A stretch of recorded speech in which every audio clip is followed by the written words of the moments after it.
அனைவருக்கும் வணக்கம்.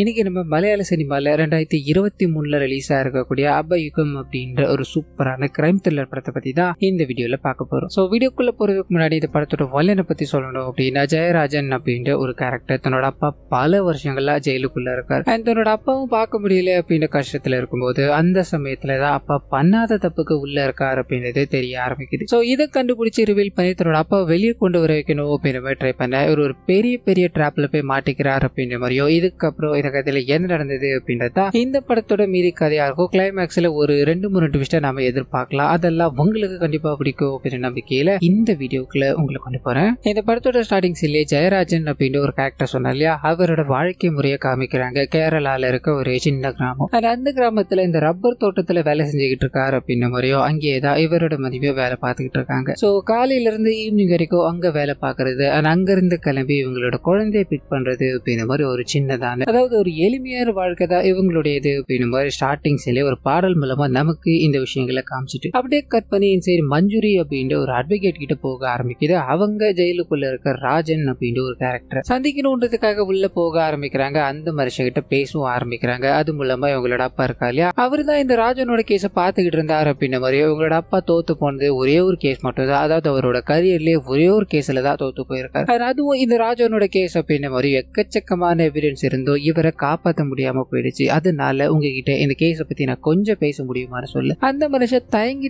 நின்றுகிட்டே இருக்க. அப்படியே கத்துற கால்ஃப் விளையாடிக்கிட்டு இருக்க ஜாய் பிலிப் அப்படின்ற ஒருத்தர் கிட்ட போக ஆரம்பிக்குது. ஸோ அவரை நமக்கு அறிமுகப்படுத்துறாங்க. அதே சமயத்துல இன்னும் 2 போலீஸ்காரங்களையும் அறிமுகப்படுத்துறாங்க. மோகன் அப்படின்றவர் ஒருத்தர், இன்னொருத்தர் பேர் சனல் அப்படின்றது. ஸோ இவங்களை எல்லாம் இங்க அறிமுகப்படுத்திக்கிட்டே இருக்க. அப்படியே கத்துற அட்வொகேட் இருக்காங்க இல்லையா, இங்க ஜெயராஜன் கிட்ட போன் பண்றாங்க அப்படின்ற மாதிரி, உங்களோட அப்பாவை ஜெயில போய் சந்திச்சேன், உங்களோட அப்பாவோட கேஸ் விஷயமா நான் உங்ககிட்ட கொஞ்சம் பேச வேண்டியிருக்கு, உங்களுக்கு டைம் கிடைச்சது அப்படின்னா இதை வந்து நீங்க பார்க்க முடியுமான்னு கேட்க, இந்த மனுஷன் அப்பா சின்ன வயசுல தப்பு பண்ணிட்டாரு அப்படின்ற மாதிரி பிடிச்சிட்டு போயிட்டாங்க. அப்பாவை பார்க்கணும் அப்படின்ற மாதிரி நிறைய முறை ட்ரை பண்ணிக்கிட்டே இருந்தாலும் ஆனா அப்பா சம்மதிக்காததால இவர் பார்க்கவே இல்லை அப்படின்ற மாதிரியோ, இதனால அந்த மனுஷனை நான் வந்து பார்க்கணுமா அப்படின்னு ஒரு எண்ணம். அதை தாண்டி இப்போ ஒரு வெளிநாடு போய் வேலை செய்யணும் அப்படின்ற மாதிரிலாம் முடிவு பண்ணி பாஸ்போர்ட் வரட்டும் அப்படின்ற மாதிரி வெயிட் பண்ணிக்கிட்டு இருக்காரு. இந்த சமயத்துல இது தேவைதானா அப்படின்ற எண்ணங்கள் இவருக்குள்ள ஓடிக்கிட்டே இருக்க, நீங்க முடிவு பண்ணிட்டு சொல்லுங்க அப்படின்ற மாதிரி அட்வொகேட் போன வைக்கிறாங்க. அப்படியே கற்பனா வீட்டுக்கு போறாரு. தன்னோட மனைவியோட இதை பத்தி பேசிக்கிட்டே இருக்கும்போது, சின்ன வயசுல இருந்து அப்பாவை இப்போ வரைக்கும் பார்க்கணுன்ற மாதிரி ஆசை எவ்வளவு நாட்கள் இருந்தது, இப்போ ஒரு வாய்ப்பு கிடைச்சிருக்கு, அதை பயன்படுத்தினா என்ன தப்பு, உன்னோட அப்பாவுக்கு வேற வயசாகிக்கிட்டே போகுது இல்லையான்னு சொல்ல, இவர் அப்படியே கற்பனா அந்த அட்வொகேட்டை போய் சந்திக்கிறார் அப்படின்னு மாதிரியோ, உங்களை பார்க்க வர்றதுக்கு முன்னாடி என்னோட அப்பாவை நான் பார்த்துட்டு தான் வந்தேன்னு சொல்ல, ஸோ ஃபேமிலியோட அப்பாவை பார்க்கணும் அப்படின்னு மாதிரி போக, அப்பா இவருக்கு கல்யாணம் ஆயிடுச்சு. ஒரு அழகான பெண் குழந்தை இருக்காங்க அப்படின்ற விஷயங்கள் எல்லாத்தையும் பார்த்து ரொம்ப சந்தோஷப்பட்டாரு. நான் இந்த தப்பை பண்ணல அப்படின்ற மாதிரி எவ்வளவு நாட்கள் நான் போராடிக்கிட்டே இருந்து வெளியே சொல்லணும்னு, ஆனா ஒரு கட்டத்துக்கு மேல என்னால வெளியே வர முடியாது, இங்கேயேதான் என்னோட வாழ்க்கை முடிய போகுது அப்படின்ற மாதிரி தெரிஞ்சிருச்சுப்பா, இதுக்கு மேல என்னப்பா பண்ண முடியும் அப்படின்ற மாதிரி அழுது புலம்பிக்கிட்டே இருக்க, அப்பாக்காக வாச்சு இதை நம்ம பண்ணி ஆகணும். ஸோ அப்பா ஒரு இன்னசென்ட் அப்படின்றத புரிஞ்சுக்கிட்டு தான் எங்க அட்வொகேட்டை பார்க்க வந்திருக்காரு அப்படின்ற மாதிரியோ, அட்வொகேட் பாத்தீங்கன்னா அவங்களோட அப்பாவுக்கு உடம்பு முடியல, இதனால அவர் படுத்த படுக்கையா இருக்காரு. அவங்களோட கேஸ் எல்லாத்தையும் எடுத்து பார்த்துக்கிட்டே இருக்கும்போது அப்பா தோத்து போன ஒரே ஒரு கேஸ் மட்டும் இவங்களுக்கு கிடைக்குது. நிறைய ஆதாரங்கள் இவங்களுக்கு சாதகமா இருந்தாலும் இவர், அதாவது இந்த ராஜன் இருக்காலையா, தப்பு பண்ணிட்டாரு அப்படின்ற மாதிரி உள்ள புடிச்சு போட்டிருப்பாங்க. இது எதனால இதை பத்தி தெரிஞ்சுக்கணும் அப்படின்ற மாதிரி தான் அந்த கேஸை முழுமையா படிக்க ஆரம்பிச்சேன். அப்பதான் அவனோட அப்பாவை போய் சந்திச்சேன். நீ இப்ப என்ன வந்து பார்த்தது எனக்கு ரொம்ப ரொம்ப சந்தோஷம் தான். இப்போ முக்கியமான விஷயம், அதாவது உன்னோட அப்பா வெளியில வரணும் அப்படின்னா, அப்போ விட்னஸா இருந்த ராஜு அப்படின்ற ஒரு நபர் இருக்கார். அவர் ஒரு பர்டிகுலர் ஊர்ல வசிக்கிறார் அப்படின்ற மாதிரியான விஷயங்கள் என்னோட அப்பாவோட டாக்குமெண்ட்ஸ்ல இருந்து தான் நான் பார்த்தேன். நீ அந்த இடத்துக்கு போய் அவரை கண்டுபிடிச்சு கூட்டு வந்த அப்படின்னா இது நம்மளோட கேஸுக்கு மிகப்பெரிய உதவியா இருக்குன்னு சொல்ல இவர் யோசிக்கிறாரு. அப்படியே கற்பனை அந்த போலீஸ்கார கூட்டம் இருக்கு இல்லையா, அங்க போக ஆரம்பிக்குது. ஒரு சின்ன விசாரணை நடத்தணும், லோக்கல் ஏதோ பிரச்சனை அப்படின்ற மாதிரி ஒரு கேங்ல இருக்கிறவங்களை விசாரிக்கலான்னு போக, அங்க இருக்கும் எல்லாருமே இந்த போலீஸ்காரங்களுக்கு அகைன்ஸ்ட் ஆகும். அண்ட் ஆல்மோஸ்ட் சண்டை போடுற லெவல்ல ஈடுபட்டுக்கிட்டு இருக்காங்க அப்படின்ற விஷயங்கள் நமக்கு காட்டப்பட்டுக்கிட்டே இருக்கு. அதே சமயத்துல இங்க தன்னோட அப்பாவோட கடந்த காலத்தை நோக்கி பயணிச்சுக்கிட்டு இருக்க ஜெயராஜன் இருக்கா இல்லையா, அவர்கிட்ட போக ஆரம்பிக்குது. அங்க இருந்து கிளம்பி, அதாவது அவரோட ஊர்ல இருந்து கிளம்பி முதல் நாள் யாரை சந்திக்கிறார் அப்படின்னா இந்த மோகன் அப்படின்னு ஒரு போலீஸ்காரர் இருக்காரு, அவரை தான். நடந்த விஷயங்கள் எல்லாத்தையும் பகிர்றாரு. அட்வொகேட் தான் அட்ரஸை கொடுத்து அமிச்சாங்க அப்படின்ற மாதிரி, ராஜு அப்படின்ற விட்னஸ் தேடி தான் நான் போயிருக்கேன், கண்டிப்பா இதுக்கு நீங்க உதவுவீங்கன்னு நினைக்கிறேன் சார்னு சொல்ல, இந்த மனுஷனுக்கு என்ன பேசுறதுன்னு தெரியல, நீ அவனை போய் கூட்டுவா, எதுவா இருந்தாலும் அப்புறம் பாத்துக்கலாம் அப்படின்ற மாதிரி அங்க இருந்து அனுப்ப. அப்படியே கற்பனா ஜேபி, அதாவது ஜான் பிலிப் அப்படின்ற ஒரு கேரக்டர் காமிச்சாங்க இல்லையா, அவர் கார்ல பயணப்பட்டுக்கிட்டே இருக்கும்போது ஏதோ ஒரு பெரிய பிரச்சனையை இங்க பேஸ் பண்ணிக்கிட்டு இருக்காரு அப்படின்றதும் நமக்கு காட்டப்பட்டுக்கிட்டே இருக்கு. ஜெயராஜன் கிட்டே போக ஆரம்பிக்குது. அந்த ஊருக்கு வந்து இறங்கிட்டார் அப்படின்ற மாதிரியோ, அந்த அந்த ஊர்ல டீ கடைக்காரர் கிட்ட போய் ராஜு அப்படின்ட்டு யாராவது இருக்காங்களா, அவரோட போட்டோ என்கிட்ட இருக்கு அப்படின்ற மாதிரி காமிக்க, நல்லா போச்சு போங்க, அவரோட பேர் ராஜுலாம் கிடையாது, சுலைமான் அப்படின்றது. இப்ப கொஞ்ச நேரத்துக்கு முன்னாடி இங்க ஒரு ஜீப் பயணிச்சது இல்லையா, அந்த ஜீப்ல தாங்க அவர் இருந்தாருன்னு சொல்ல வேகமா அவரை நோக்கி போக ஆரம்பிக்க, அந்த ஏரியால ஒரு விழா மாதிரி வச்சு ஒரு பிசினஸ் பண்ணிட்டு இருக்காரு அப்படின்ற மாதிரி இருக்கும். அந்த இடத்துக்கு ஜெயராஜன் பயணிக்க ஆரம்பிக்க, அதே சமயத்துல இங்க மோகன் இருக்கா இல்லையா, அவர் வண்டியில பயணப்பட்டுக்கிட்டே இருக்கும் போது எதிரில ஒரு வண்டி வந்து நிக்க ஆரம்பிக்குது. குழம்பி போறாரு, யாரா இருக்கோ அப்படின்ற மாதிரி ஃபுல்லா செக் பண்ணி பார்த்துக்கிட்டே இருக்கும்போது முகம் தெரியாத ஒரு நபர், அதாவது அவரோட ஷூவை மட்டும்தான் நமக்கு காமிக்கிறாங்க. அவரோட கையில கால்ஃப் விளையாடுவாங்க இல்லையா,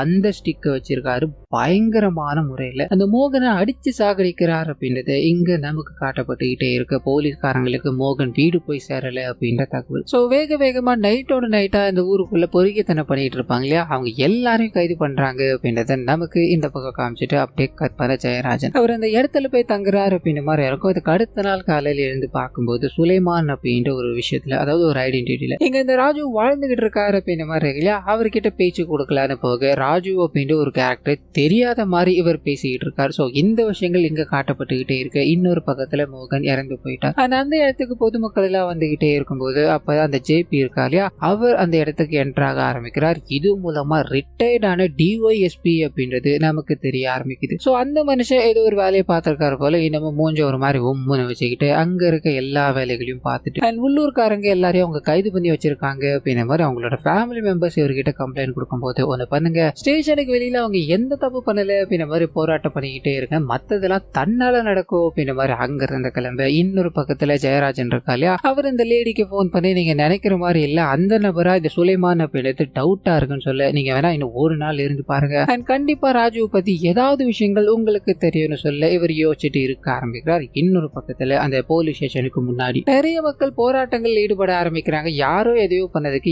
எங்களோட குழந்தைகளை பிடிச்சி வச்சுப்பீங்களா அப்படின்ற மாதிரி பயங்கரமா கத்திக்கிட்டே இருக்கு. அந்த சனல் இருக்கா இல்லையா, அவரோட சீனியர் ஆபீசர் கூப்பிட ஆரம்பிக்கிறாரு. இந்த கேஸ்ல நீ என்னதாயா பண்ண, இவ்வளவு பிரச்சனையை வளர்த்து வச்சிருக்க, நீ பிடிச்சி வச்சிருக்கவனுங்க எல்லாருமே இது பண்ணானுங்க அப்படின்ற மாதிரி நீ மட்டும்தான் சொல்ற, ஆனா ஆதாரம் அப்படின்றது எதுவுமே இல்லையே, ஒண்ணு பண்ணு, இந்த கேஸ் உன் கூட சேர்ந்து விசாரிக்கணும் அப்படின்ற மாதிரி டெனிசன் அவன் கூட அப்பாயின்மெண்ட் பண்ற, அவனுக்கும் உனக்கும் பல பிரச்சனைகள் இருந்தாலும் இந்த கேஸை நீங்க ரெண்டு பேரும் சேர்ந்துதான் முடிக்கணும் அப்படின்ற மாதிரி சொல்ல இந்த சனல் பயங்கர கோபத்தோட அங்கிருந்து கிளம்பி தன்னோட ஸ்டேஷனுக்கு போக ஆரம்பிக்கிறாரு. சஸ்பெக்ட் அப்படின்ற பேர்ல நிறைய பேர் பிடிச்சி வச்சிருப்பா இல்லையா, அதுல ஒரே ஒருத்தன் மட்டும் பயங்கர டார்ச்சர் கொடுத்துக்கிட்டு இருக்கா. இது டிஒஎஸ்பியோட கூட இருக்கவன் அப்படின்னு மாதிரி இருக்கும். இதுல அவனை போட்டு பயங்கரமா அடிச்சுக்கிட்டே இருக்கு. அந்த சமயத்துல டெனிஸ் அப்படின்ற ஒரு கேரக்டர் உள்ள கொண்டு வர ஆரம்பிக்கிறாங்க. சோ இவங்க ரெண்டு பேருக்கும் பகையா இருந்தாலும் இவங்க ரெண்டு பேரும் சேர்ந்துதான் இந்த கேஸை முடிச்சாக்கணும் அப்படின்ற மாதிரி இருக்கு இல்லையா. இதனால வந்த முதல் நாளே நீ கைது பண்ணி வச்சிருக்கவன் எல்லாருமே இன்னசென்ட் அப்படின்ற மாதிரி எனக்கு கிளியரா தெரியுது, நீ எமோஷனல்ல இந்த முடிவு எடுத்து நான் நினைக்கிறேன், அவனுங்க எல்லாரையுமே நீ ரிலீஸ் பண்ணணும்னு சொல்ல அந்த இப்ப கூப்பிட்டு அடிச்சார் இல்லையா, அவர் இவரை பார்த்து முறைச்சுக்கிட்டே அங்கிருந்து கிளம்புறாரு அப்படின்றத காமிக்க. இன்னொரு பக்கத்துல ஜெயராஜன் கிட்ட போக ஆரம்பிக்கிறது. இந்த வாட்டி அவர்கிட்ட விசாரிச்சாகணும் அப்படின்றதுக்காக போட்டோவே காமிச்சு இவரை நீங்க எங்கேயாவது பாத்துறீங்களான்னு கேட்க, அந்த மனுஷன் நான் பார்த்ததே கிடையாதுப்பா அப்படின்னு மாதிரி சொன்னாலும் அவரோட முகம் லைட்டா மாற ஆரம்பிக்குது. நம்ம இவரை தேடுவோம்ப்பா, நீ வேணா நைட்டு என்னோட வீட்டுக்கு வரியா, இதை பத்தி கலந்து பேசுவோம் அப்படின்ற மாதிரி அங்க இருந்து யோசனையில நடந்துகிட்டே இருக்கு. இன்னொரு பக்கத்துல அந்த ரெண்டு போலீஸ்காரங்களும் இந்த கேஸை விசாரிக்கணும் அப்படின்ற மாதிரி முடிவு பண்ணிட்டாங்க இல்லையா. மோகன் இறந்து போன இடத்துக்கு போய் ஏதாவது கிடைக்குமா அப்படின்ற மாதிரி யோசிச்சுக்கிட்டு இந்த கேஸ பத்தின விஷயங்களை ஷேர் பண்ணிக்க ஆரம்பிக்கிறாங்க. அது மூலமா மோகனோட தலையில ஏற்பட்ட பயங்கரமான காயம் மூலமா தான் அவர் இறந்து போனார் அப்படின்ற மாதிரியோ, சாகிறதுக்கு முன்னாடி கூட அவரோட மனைவி பிரெக்னெண்டா இருந்திருக்காங்க, அதனால அவர் ஒரு மாதிரி ஸ்ட்ரெஸ்ஸா ஃபீல் பண்ணிக்கிட்டு இருந்தார் அப்படின்ற மாதிரியோ இந்த சனல் பகிர்ந்துகிட்டே இருக்கும்போது, நீ இந்த கேஸை எமோஷனலா ஹேண்டில் பண்றதை நிப்பாட்டு, இது நம்ம கரெக்டான எவிடன்ஸ் வச்சுதான் மூவ் பண்ணணும் அப்படின்ற மாதிரி ரீசெண்ட் டைம்ல மோகன் போன இடங்கள்லாம் இருக்கு இல்லையா, சிசிடிவி கேமரா எல்லாத்தையும் செக் பண்ணு, கண்டிப்பா ஏதாவது மாட்டோம் அப்படின்ற மாதிரி அனுப்பி வைக்க. இன்னொரு பக்கத்துல அந்த ஜெயராஜன் கிட்ட போக ஆரம்பிக்குது. ரெண்டு பேரும் உட்காந்து குடிச்சுக்கிட்டே இருக்கும்போது இங்க ஏதோ ஒரு விஷயம் ரிவீல் ஆகுது. அது என்ன ஏது அப்படின்றத ஃபர்தரா காமிக்காம இதுக்கு அடுத்த நாள் காலையில சனல் இருக்கா இல்லையா, அவர் கேமரா எல்லாத்தையும் ஃபுல்லா செக் பண்ணி பார்க்கும்போது ஒரு மர்ம நபர் மோகனோட வீட்டை சுத்தி இருக்காரு அப்படின்ற மாதிரியோ அவரை பத்தி டீடைல்ஸ் எடுக்கும்போது ரீசெண்ட் டைம்ல, அதாவது ஒரு 3 மாசத்துக்கு முன்னாடி ஒரு கொலை கேஸ்ல சம்பந்தப்பட்டிருக்காரு அப்படின்ற விஷயம் தெரிய ஆரம்பிக்குது. சோ அவர் யார் அப்படின்றத தெரிஞ்சுக்கணுன்றதுக்காக வேகமா கொலை கேஸ் பதிவாயிருக்கு இல்லையா, அங்க பயணிக்க ஆரம்பிக்க. அதே சமயத்துல இங்க ஜெயராஜன் இதுக்கு அடுத்த நாள் காலையில அந்த சுலைமான பார்க்கலாம் அப்படின்ற மாதிரி போக எல்லா இடத்துலயும் கிரௌடு நின்னுகிட்டே இருக்காங்க. இந்த சீன் அப்படியே கட் பண்ணா இந்த போலீஸ்காரங்க இருக்காங்க இல்லையா, இப்போ ஜெயராஜன் நடந்து போனார் இல்லையா, அந்த இடத்துக்கு வர ஆரம்பிக்கிறாங்க. கையில சுலைமானோட போட்டோ இதை காமிச்சு இவர் எங்க இருக்காருன்னு கேட்கும் போது ஒரு 3 மாசத்துக்கு முன்னாடி இறந்து போயிட்டாருன்னு சொல்ல, இன்னொரு போட்டோவை காமிச்சு இவர் இப்ப எங்க இருக்காருன்னு கேட்க நமக்கு ஒரு பயங்கரமான ஷாக். அந்த போட்டோல யாரு இருக்க இருக்குது அப்படின்னா ஜெயராஜன் இருக்கா இல்லையா, அவர் தான். ஸோ இதை பார்த்தது இவர் தான் சார் எங்களோட முதலாளியை கொலை பண்ணது, ஆமா இவரையா நீங்க தேடிக்கிட்டு இருக்கீங்கன்னு சொல்ல இது மூலமா தான் நமக்கு புரிய ஆரம்பிக்குது. இது நேரம் வரைக்கும் ஜெயராஜன் போஷனை காமிச்சாங்க இல்லையா, அது எல்லாமே 3 மாசத்துக்கு முன்னாடி நடந்த விஷயங்கள் அப்படின்றது பிரசன்ட்ல மோகனை கொலை பண்ணிட்டாங்க. அதை விசாரிக்கும் போது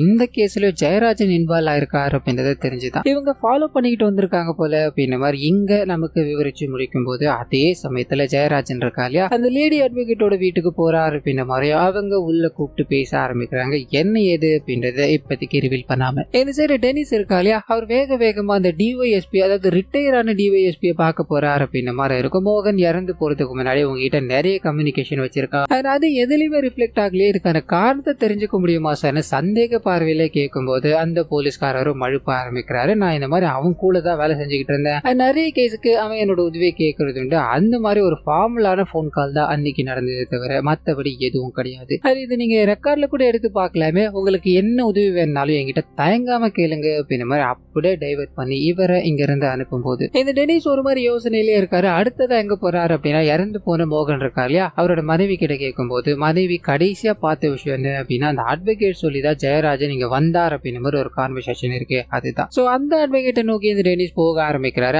அவங்க கிட்ட விசாரிக்கும் போது ராஜு அப்படின்ற ஒரு நபரை தேடிதான் அந்த ஜெயராஜன் போக ஆரம்பிச்சான். அண்ட் ராஜுவை கண்டுபிடிச்சிட்டா அப்படின்ற மாதிரி சொல்ல 2 பேரும் உட்காந்து அன்னைக்கு குடிச்சுக்கிட்டு இருந்தாங்க இல்லையா, மேம் நான் ராஜுவை பேசிட்டேன், அண்ட் அவர் உங்ககிட்ட பேசணும்னு ஆசைப்பட்டாருன்னு சொல்ல காலில் கனெக்ட் பண்ணி விட அதுவும் மூலமா தான் ராஜன் உள்ள ஜெயிலுக்குள்ள இருக்காரு. அந்த மனுஷனை உள்ள அனுப்பி நான் ஒரு பெரிய பெரிய தப்பு பண்ணிட்டேன், அவர் வெளியே கொண்டு வரதுக்கான எல்லா ஆதாரங்களும் அது இருக்குமா, நான் அவங்க கிட்ட கொடுத்துடுறமா அவங்கள பார்க்கும்பொழுது அப்படின்ற மாதிரி பேசிட்டு போனை வச்சிருக்காங்க. அதுக்கப்புறமா தான் அவர் மர்மமான முறையில இறந்து போயிட்டாரு, பழி ஜெயராஜன் மேல விழுந்துருச்சு அப்படின்ற மாதிரிலாம் இவங்க சொல்லும் போது இந்த மனுஷன் கேட்டுக்கிட்டு அங்கிருந்து கிளம்ப அது கூடவே அன்னைக்கு நைட்டு ஜெயராஜன் இவங்களை வந்து சந்திச்சாருன்னு இருக்கு இல்லையா, அதுக்குள்ள போக ஆரம்பிக்குது. எல்லா தப்புமே நான் தான் பண்ணேன் அப்படின்ற மாதிரி என்ன தேடிக்கிட்டு இருக்காங்க, அவனை சரண்டர் ஆயிடுவான்னு சொல்ல இவரோட ஃபேமிலி இப்போ ஒரு இடத்துல சேஃபா இருக்காங்க. சரண்டர் ஆயிட்டார் அப்படின்னா கண்டிப்பா பிரச்சனை வரும், அவனு பண்ணு நான் சொல்ற வரைக்கும் நீ சரண்டர் ஆகாது அப்படின்ற மாதிரி அட்வொகேட் இருக்காங்க இல்லையா, ஏதோ ஒரு உள்நோக்கத்தோட இந்த விஷயங்கள் எல்லாத்தையும் சொல்லிக்கிட்டு இருக்காங்க அப்படின்ற மாதிரி நமக்கு ரிவீல் பண்ணிட்டு ஜெயராஜன் இருக்கா இல்லையா இங்க இருந்து கிளம்பி அந்த மோகனை பார்க்கணும் அப்படின்ற மாதிரி போயிருக்காரு. மோகன் கிட்ட ராஜு கன்ஃபஸ் பண்ணிட்டார், அது நடந்த விஷயங்கள் எல்லாமே இதுதான் அப்படின்ற மாதிரி சொல்ல அவரும் என்னால முடிஞ்சதை நான் பாக்குறேன்டா, இந்த கேஸை நுழைஞ்சதும் உனக்கு கண்டிப்பா உயிருக்கு ஆபத்து இருக்கு, ஸோ சேஃபா இருந்துக்கோ அப்படின்ற மாதிரி சொல்லி அனுப்பி வச்சிருக்காரு. அதுக்கப்புறமா தான் இந்த மோகனும் இறந்து போயிருக்காரு. இந்த விஷயங்கள் எல்லாமே அப்படியே நமக்கு காட்டப்பட்டுக்கிட்டே இருக்கு. அதே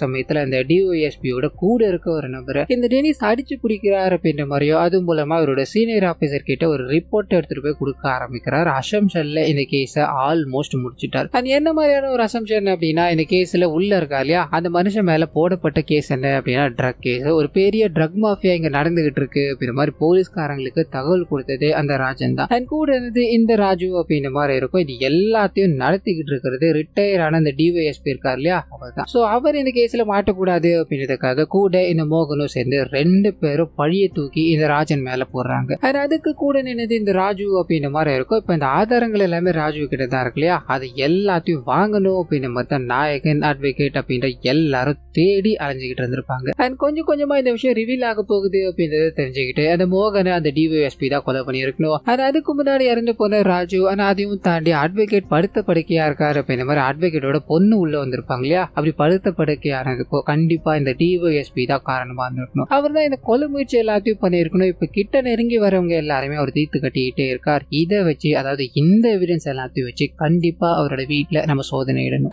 அவரையும் கைது பண்ணணும் அப்படின்ற மாதிரி ரிக்வஸ்ட் வைக்கும் போது நீ கண்டுபிடிச்சிருக்க அப்படின்னா காரணம் இல்லாம எதுவுமே இருக்காதுப்பா, ஆனா என்ன பாத்துக்கோ, அவர் ஒரு பெரிய பெரிய ஆபீசர்ப்பான்னு சொல்ல இவங்க அங்க இருந்து கிளம்ப ஆரம்பிக்கிறாங்க. அவரோட வீட்டுக்கு போய் ஃபுல்லா ரிசர்ச் பண்ணும்போது கொலை பண்ணதுக்கான எவிடன்ஸ், அதாவது மோகன் அந்த கால்ஃபோட ஸ்டிக்கால் அடிச்சு சாகடிக்கப்பட்டார் இல்லையா அந்த எவிடன்ஸ் எல்லாமே இவங்களுக்கு கிடைக்குது. ஆனா அந்த டிஒஎஸ்பி மட்டும் அங்க இல்ல அப்படின்ற விஷயம் தெரிய ஆரம்பிக்குது. யோசிக்கிறாங்க. அதே சமயத்துல சரி ஜெயராஜன் இருக்கா இல்லையா அவர் இந்த எல்லா கேஸையும் தாண்டி தன்னோட ஃபேமிலியை போய் சந்திக்கிறார் அப்படின்ற மாதிரியும் ஃபேமிலி மொத்தமும் யோசனையில இருக்காங்க. ஏன்னா அவர் வெளிநாடு போய் செட்டில்ட் ஆகணும் அப்படின்ற ஒரு கனவோடு இருந்தாரு, அது வேலை பார்க்கணும் அப்படின்ற ஒரு கனவோடு இருந்தார். இது எல்லாமே இப்படி ஆயிடுச்சு. இதுக்கு நடுவில் என்னோட அப்பாவும் ஜெயில மாட்டி தவிக்கிறாரு அப்படின்ற மாதிரி யோசனையில இருக்கும்போது இந்த சைடு சைடு ரிப்போர்ட் எல்லாத்தையும் எடுத்துக்கிட்டு அண்ட் இதுக்கு பின்னாடி அந்த ரிட்டையர் ஆன டிஒய்எஸ்பி தான் இருக்காரு அப்படின்றத கன்ஃபார்ம் பண்ற வகையில இவரோட சீனியர் ஆபீசர் கிட்ட ரிப்போர்ட்டை சப்மிட் பண்ணிட்டு அண்ட் இந்த விஷயங்கள் எல்லாமே கரெக்டா நடந்தது. ஆனா அவர் எப்படி தப்பிச்சு போனார் அப்படின்றது மட்டும் தெரியல. மேபி யார்கிட்டயாவது இன்ஃபர்மேஷன் வந்திருக்கலாம் இல்லையா அப்படின்ற மாதிரி சந்தேகத்தோட இவரோட சீனியர் ஆபீசரை பார்த்துக்கிட்டே இருக்கும்போது ஒரு சின்ன பிளாஷ்பேக். அந்த டிஒய்எஸ்பி இருக்கா இல்லையா, அவரோட வேலைகளில் ஈடுபட்டுக்கிட்டே இருக்கும்போது அந்த ராஜு கிட்ட தான் எல்லா எவிடன்ஸும் இருக்கு அப்படின்றது தெரிஞ்சிச்சு.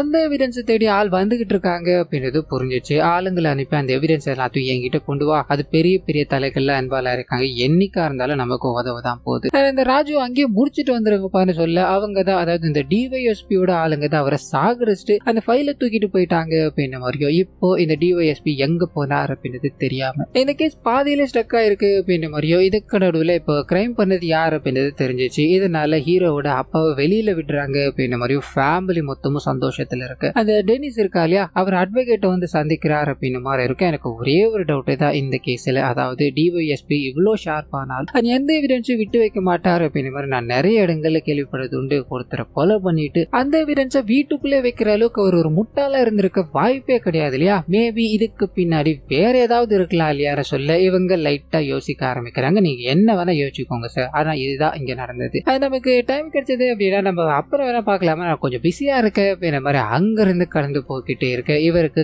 கண்டிப்பா இவங்க மேல ஒரு டவுட் இருக்கு அப்படின்றத நமக்கு ரிஜிஸ்டர் பண்ணிட்டு இங்க இந்த ஜெயராஜனோட ஃபேமிலி கிட்ட போக ஆரம்பிக்குது. அப்பா வெளியில வந்துட்டா இல்லையா, சந்தோஷத்தோட இவ்வளவு விஷயங்களை நீ எப்படிப்பா பண்ண அப்படின்ற மாதிரி கேட்க இவரோட பிளாஷ்பேக்ல இருந்து ஒரு சூப்பர்பான விஷயம் ரிவீல் ஆக ஆரம்பிக்குது. அது என்ன அப்படின்னா, அந்த ராஜுவை கொலை பண்ணது இவர் கிடையாது, ஆனா மோகன் இருக்கா இல்லையா, அவரை கொலை பண்ணது இவர் தான். அன்னைக்கு அவர் அடிச்சு சாகடிச்சது இவர் தான். ஏன்னா இது எல்லாத்துக்கும் பின்னாடி மெயின் காரணமா இருக்கிறது இவங்க ரெண்டு பேரு தான். என்னைக்கா இருந்தாலும் இவரை கொலை பண்ண போறாங்க அப்படின்றது இவருக்கு நல்லாவே தெரியும். இதனால நாம முந்திக்கணும், அந்த அப்பாவை இத்தனை நாட்கள் ஏமாத்தி ஜெயிலுக்குள்ள வச்சிருந்திருக்கானுங்களே அப்படின்ற ஒரு வன்மத்தோட ரெண்டு பேருமே, அதாவது இந்த மோகனே இவர் தான் சாகடிக்கிறார். அண்ட் டிஒய்எஸ்பியோட வீட்டுக்கு போய் அவரை கொடூரமான முறையில தாக்கிட்டு ஆல்மோஸ்ட் சாகடிச்சு அவரோட டெட் பாடியை எங்கேயோ கொண்டு போயிட்டார் அப்படின்ற மாதிரியும், டெட் பாடி கிடைக்காததால அவர் தப்பிச்சு போயிட்டார் அப்படின்ற மாதிரி இன்னமும் மக்கள், அதாவது போலீஸ்காரங்க தேடிக்கிட்டு இருக்காங்க அப்படின்றது ரிவீல் ஆக இந்த விஷயங்கள் எல்லாத்தையும் கேட்டுக்கிட்டு இருக்காலே அவரோட அப்பா, நீ நல்ல கதை சொல்றப்பா அப்படின்ற மாதிரி சிரிச்சுக்கிட்டு அங்கிருந்து நகர ஆரம்பிக்க இவங்களோட இயல்பு வாழ்க்கைக்கு இவங்க திரும்பிட்டாங்க அப்படின்றத ஒரு பாடல் மூலமாவே நமக்கு காமிச்சிட்டு இந்த படத்தை இதோட முடிக்கிறாங்க. ஸோ கண்டிப்பா இந்த படத்துல வந்து ஒரு சில ட்விஸ்ட் உங்களுக்கு பிடிச்சிருக்கோம் அப்படின்ற மாதிரி நம்புறேன். இந்த வீடியோல ஏதாவது நிறை குறைகள் இருந்தது அப்படின்னா அதை மறந்துடாம கமெண்ட்ஸ்ல பதிவிட்டுருங்க.